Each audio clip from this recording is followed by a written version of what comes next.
দিদি, বাড়িতে আজকে চাটনি ফুচকা বানাবি? এখন আবার সেই ফুচকা বানানো ঝামেলা?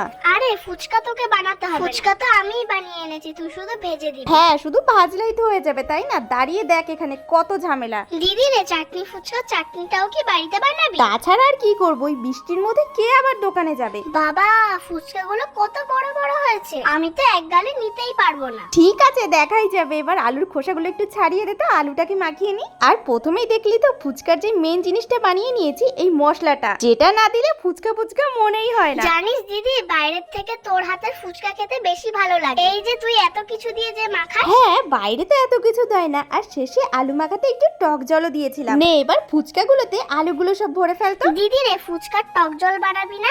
এই তো বললি যে তুই চাটনি ফুচকা খাবি, আবার টক জল কোথা থেকে আসছে? ওহো, ভুলেই গেছিলাম। আজকে চাটনি ফুচকা খা, অন্য একদিন টক জল দিয়ে বানিয়ে দেবো।